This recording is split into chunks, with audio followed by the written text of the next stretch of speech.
Good morning to everyone. Class कल के video explanation में हमने हमारा टॉपिक पढ़ा था molecularity of reaction and order of reaction, यानी कि अभिक्रिया की आणविकता तथा अभिक्रिया की कोटि। आणविकता का मतलब मैंने ये बताया था आपको कि जो हमारी कोई भी एक केमिकल रिएक्शन होती है, जब हम उसको केमिकल इक्वेशन के फॉर्म में लिखते हैं, यानी रासायनिक अभिक्रिया को जब हम रासायनिक समीकरण के रूप में लिखते हैं उसके फॉर्मूलाज के साथ, एंड देन उस रिएक्शन को बैलेंस करते हैं यानी संतुलन करते हैं अभिक्रिया का। संतुलित अभिक्रिया में जो अभिकारक अणुओं की कुल संख्या होती है वही उस अभिक्रिया की आणविकता कहलाती है। यानी कि एक जो बैलेंस्ड केमिकल रिएक्शन होती है उसमें जो रिएक्टेंट मॉलिक्यूल्स का टोटल सम होता है, टोटल नंबर्स होते हैं टोटल रिएक्टेंट मॉलिक्यूल्स के, that will called our molecularity of reaction. And order of reaction थोड़ा सा कॉम्प्लेक्स टॉपिक है, बिकॉज मैंने बताया था कि ऑर्डर ऑफ रिएक्शन यानी अभिक्रिया की जो कोटि होती है उसे हम सिर्फ केमिकल रिएक्शन को देख कर बता नहीं सकते हैं।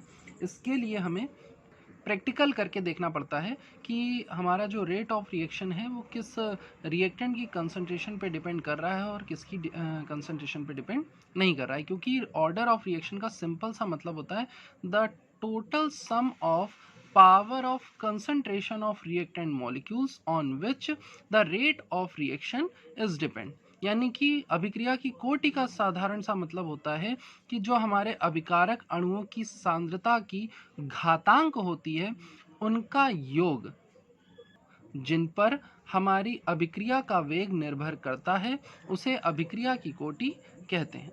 उदाहरण के तौर पर अगर हम यहाँ पर देखें कि A जो है, यहाँ पर A के हमने m मोल लिए हुए हैं या कुछ जो भी मोल लिए हैं, A और B ये दोनों आपस में रिएक्शन करके C और D ये प्रोडक्ट बना रहे हैं। तो हमें मतलब किससे है? हमें मतलब है हमारे रिएक्टेंट मॉलिक्यूल से, यानी कि अभिकारक अणुओं से। तो यहाँ पर जो हमारे अभिकारक अणु हैं, जो रिएक्टेंट मॉलिक्यूल हैं, A और B हैं, और हमारा जो रेट है वो A और B की कंसंट्रेशन पर डिपेंड कर रहा है। तो यहाँ पर A की जो पावर होगी और B की जो पावर होगी, इसका जो टोटल सम होगा उसे ही हम ऑर्डर ऑफ रिएक्शन कहते हैं। और ये जो आप लिखा हुआ देख रहे हैं इसे हम कहते हैं रेट लॉ, यानी कि अभिक्रिया का वेग नियम, जो शायद मैंने आपको सेकंड लास्ट जो हमारा टर्न हुआ था उसमें बताया था, जिसमें के की यूनिट यानी के की इकाई निकालना आपको सिखाया गया था। तो ये जो रेट लॉ होता है, जब तक आप किसी केमिकल रिएक्शन का रेट लॉ नहीं लिखेंगे, उसके लिए जो आप अभिक्रिया का वेग नियम है वो नहीं लिखेंगे, तब तक आप अभिक्रिया की कोटि का निर्धारण नहीं कर पाएंगे। तो ये यहाँ पर इस तरह से मैंने लिखा है रेट लॉ कि जो रिएक्शन है उसमें रेट जो है वो A और B की सांद्रता पे इस तरह से निर्भर कर रहा है। तो जो यहाँ पर इनकी पावर होगी, A और B की कंसंट्रेशन की जो पावर है उसका जो सम होता है वही ऑर्डर ऑफ रिएक्शन होती है। हमारे सिलेबस में फिर मैंने आपको बताया था कि हमारे सिलेबस में अभी सिर्फ जीरो और फर्स्ट ऑर्डर की ही रिएक्शन है। ज़्यादातर क्वेश्चन जो है वो इसी से रिलेटेड रहेंगे, जब आपकी अभिक्रिया की कोटि या तो 0 होगी या 1 होगी। फिर इसके बाद नेक्स्ट जो हमारा टॉपिक है वो है स्यूडो यूनिमोलिकुलर रिएक्शन, यानी आभासी एकाणुक अभिक्रिया। ये क्या होता है? तो इसका हिंदी नाम जो है इसके सही मीनिंग को बताता है। आभासी एकाणुक अभिक्रियाएं ऐसी होती हैं जिनमें रिएक्शन जब होती है तो उसमें हमें ऐसा आभास होता है कि हमारी जो रिएक्शन है वो यूनिमोलिकुलर है, यानी एकाणुक अभिक्रिया। एकाणुक का मतलब कि हमारे रिएक्शन में सिर्फ एक मॉलिक्यूल दिया हुआ है, लेकिन ऐसा होता नहीं है। उसका कारण क्या है? देखिएगा इसकी definition. Pseudo unimolecular reactions are those reactions in which order of reaction is only one but molecularity of reaction is 2 or more than 2। Means एकाणुक आभासी अभिक्रियाएं उन अभिक्रियाओं को कहते हैं जिनमें अभिक्रिया की कोटि केवल 1 होती है, किंतु अभिक्रिया की जो आणविकता होती है वो 2 या 2 से अधिक होती है। यानी कि अभिक्रिया में जो अभिकारक अणु भाग ले रहे हैं वो या तो 2 होंगे या 2 से ज़्यादा होंगे, लेकिन अभिकारक अणुओं की जो सांद्रता है, जिस पर वेग हमारा अभिक्रिया का जो वेग है वो जिस पर निर्भर करेगा वो सिर्फ एक अभिकारक अणु की सांद्रता पर ही निर्भर करेगा, जिसकी वजह से जो कोटि है वो केवल 1 होगी और जो मॉलिक्युलरिटी होगी वो 2 या 2 से ज़्यादा। उदाहरण के रूप में अगर मैं आपको समझाऊं तो एक रिएक्शन हम लोगों ने पढ़ी है, हाइड्रोलिसिस ऑफ एस्टर, यानी एस्टर का जल अपघटन। तो एस्टर क्या होता है? एस्टर का वैसे फॉर्मूला होता है RCOO R। यहाँ पर R की जगह आप कोई भी एल्किल ग्रुप लगा सकते हो। फॉर सपोज मैंने ले लिया यहाँ पे CH3COO और इस वाले R की जगह C2H5, और इसका हम जल अपघटन कराने जा रहे हैं, वाटर से रिएक्शन करा रहे हैं। तो जब हम इसकी रिएक्शन कराते हैं तो ये हमारे दो रिएक्टेंट मॉलिक्यूल हैं, एस्टर और वाटर, और ये रिएक्शन करके देते हैं CH3COOH और C2H5OH। इस तरह से ये इथाइल अल्कोहल और एसिटिक एसिड का फॉर्मेशन करते हैं। जब हम इसके लिए रेट लॉ लिखते हैं तो रेट लॉ कहता क्या है कि रेट जो है वो डायरेक्टली प्रोपोर्शनल होता है CH3COO C2H5 की पावर 1 के इंटू H2O की पावर 0 के। यहाँ पर पावर 0 होने का मतलब है कि इसके 0 मॉलिक्यूल नहीं है, मॉलिक्यूल तो इसका एक लिया हुआ है हमने यहाँ पर, लेकिन यहाँ पर पावर 0 ये बता रहा है कि जो रेट है वो वाटर की कंसंट्रेशन पे डिपेंड नहीं कर रहा है, वो सिर्फ एस्टर की कंसंट्रेशन पे डिपेंड कर रहा है। तो इस पर्टिकुलर रिएक्शन के लिए अगर आप मॉलिक्युलरिटी निकालने जाओगे तो देखिए यहाँ पर कितने मॉलिक्यूल्स आपस में रिएक्शन कर रहे हैं, 2 मॉलिक्यूल। तो इसमें जो मॉलिक्युलरिटी होगी, जो आणविकता होगी, वो कितनी हो जाएगी, 2 हो जाएगी। बट अगर आप ऑर्डर निकालने जाओगे तो ऑर्डर निकालने के लिए मैंने क्या बताया था कि जो यहाँ पर पावर होती है उनको ऐड करना है। तो ऑर्डर ऑफ रिएक्शन जो है वो आ जाएगा, यानी अभिक्रिया की जो कोटि होगी वो 1 + 0 से कितनी आ जाएगी, 1 हो जाएगी। तो ऐसी जितनी भी अभिक्रियाएं होती हैं जिनमें ऑर्डर ऑफ रिएक्शन केवल 1 होता है बट मॉलिक्युलरिटी ऑफ रिएक्शन 2 या 2 से ज्यादा होता है, उन्हें आभासी एकाणुक अभिक्रिया यानी स्यूडो यूनिमॉलिक्युलर रिएक्शन कहते हैं। In these kind of reaction, it seems that in the given reaction only one molecule is reacting। मतलब हमें प्रतीत ऐसा होता है कि अभिक्रिया में सिर्फ एक अभिकारक अणु ही भाग ले रहा है, क्योंकि अभिक्रिया की कोटि कितनी है, 1 है। बट रिएक्शन में 2 या 2 से ज़्यादा जो अभिकारक अणु होते हैं वो भाग लेते हैं, इसीलिए इसका नाम क्या पड़ा है, आभासी एकाणुक अभिक्रिया। और आसान शब्दों में अगर इसको समझना है तो सिर्फ इतना, those chemical reactions in which order of reaction is 1 but molecularity is 2 और ग्रेटर देन 2, यानी ऐसी अभिक्रियाएं जिनमें अभिक्रिया की कोटि सिर्फ 1 होती है किंतु अभिक्रिया की जो आणविकता होती है वो 2 या 2 से अधिक होती है। मतलब यहाँ पर अभिक्रिया करने वाले जो अभिकारक अणु होते हैं वो 2 या 2 से ज़्यादा होते हैं, बट जो रेट ऑफ रिएक्शन है, अभिक्रिया का जो वेग है, वो केवल एक अभिकारक अणु की सांद्रता पर ही निर्भर करता है। तो ये थे हमारे स्यूडो यूनिमॉलिक्युलर रिएक्शन। ये टॉपिक भी बहुत पूछा जाता है 1 और 2 मार्क्स में। ये जो क्वेश्चन है स्यूडो यूनिमॉलिक्युलर रिएक्शन विद एग्जांपल पूछा जाता है। एंड इसके बाद जो क्वेश्चन बोर्ड में पूछा जाता है चैप्टर से, वो है difference between molecularity and order of reaction. तो आपको मॉलिक्युलरिटी यानी कि जो आपकी आणविकता है और जो ऑर्डर ऑफ रिएक्शन यानी अभिक्रिया की जो कोटि है, इन दोनों में एटलीस्ट 3 से 4 डिफरेंस जो है वो पता होने चाहिए। तो डिफरेंस क्या क्या है? सबसे पहला डिफरेंस तो आप यहाँ पर लिखेंगे दोनों की डेफिनेशन, दोनों की परिभाषा आपको लिखनी होगी। जैसे अभिक्रिया की आणविकता की परिभाषा इतनी देर से बोलते हुए चले आ रहे हैं कि किसी भी संतुलित अभिक्रिया में जितने अभिकारक अणुओं की जो कुल संख्या भाग लेती है उसे अभिक्रिया की आणविकता कहते हैं। The total number of reactant molecules which are taking part in a balanced chemical equation is called molecularity of reaction. And order of reaction का मतलब होता है the total number of reactant molecules on which the rate of reaction is depend. अभिकारक अणुओं की वह कुल संख्या जिस पर अभिक्रिया का जो वेग है वो निर्भर करता है, उसे अभिक्रिया की कोटि कहते हैं। तो एक एक जो इनका डिफरेंस है वो हो जाएगी इनकी डेफिनेशन यानी इनकी परिभाषा। इसके नीचे इसकी परिभाषा, इसके नीचे इसकी परिभाषा।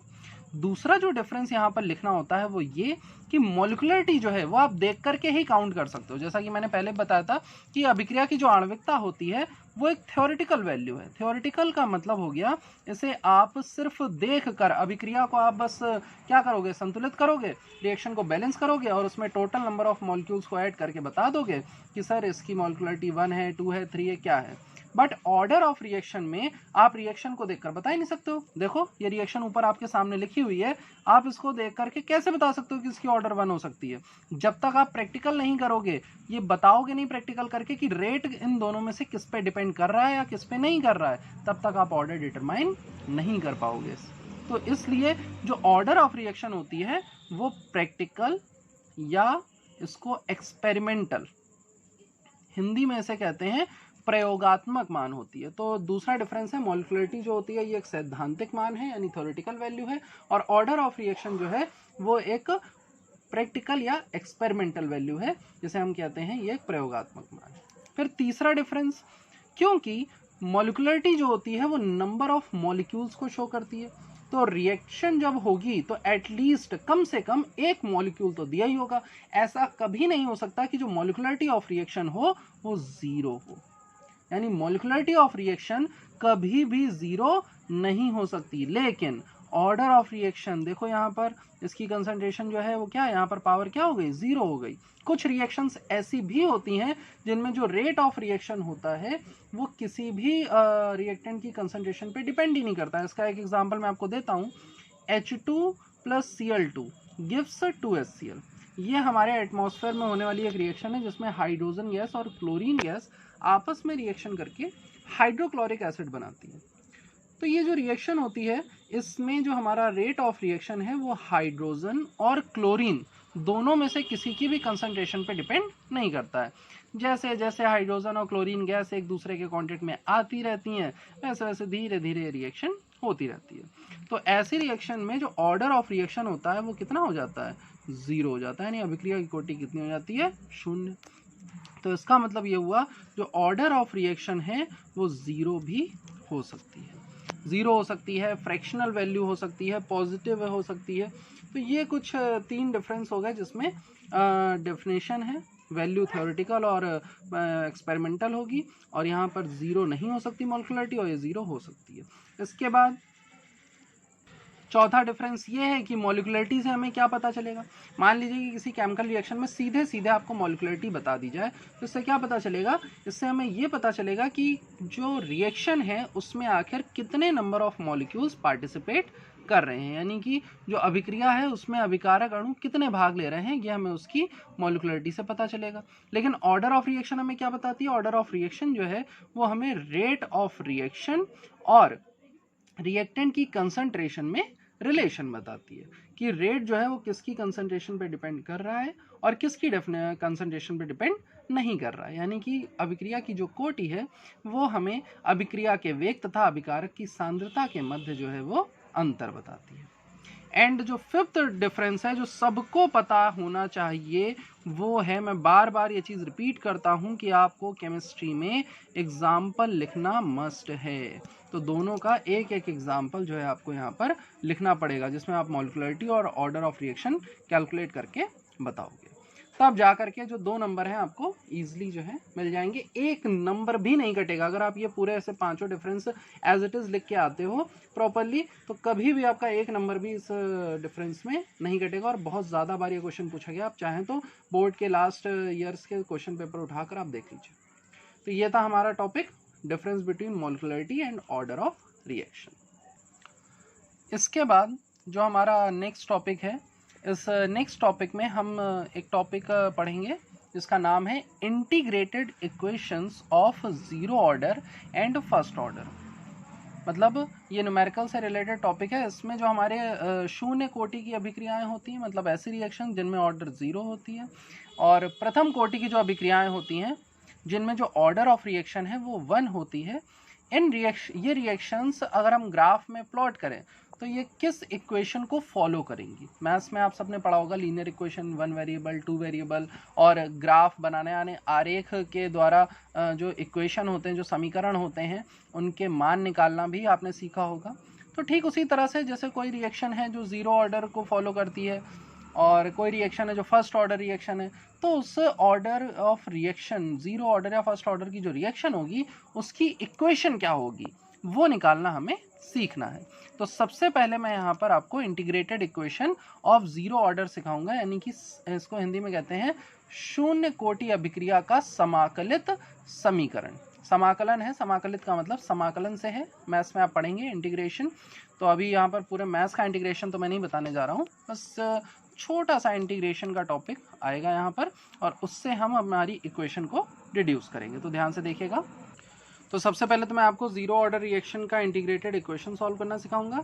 इसके बाद इसके कुछ कैरेक्टरिस्टिक्स हैं, यानी कि इसकी कुछ विशेषताएं हैं, कुछ लक्षण हैं इसके जो आपको आने चाहिए। तो देखिए कोई भी, चाहे जीरो ऑर्डर हो चाहे फर्स्ट ऑर्डर, इनका इंटीग्रेटेड इक्वेशन निकालने के लिए सबसे पहले आपको वही कॉमन जो रिएक्शन मैं लिखवाता हूँ वो आपको आनी चाहिए। क्या होती है, ए यहाँ रिएक्टेंट है जो कि बी प्रोडक्ट बनाता है, टी टाइम ज़ीरो पर, जो हमारा समय ज़ीरो है तो ए के ए मोल लिए और बी के हमने लिए ज़ीरो मोल, क्योंकि प्रोडक्ट अभी बना ही नहीं होगा।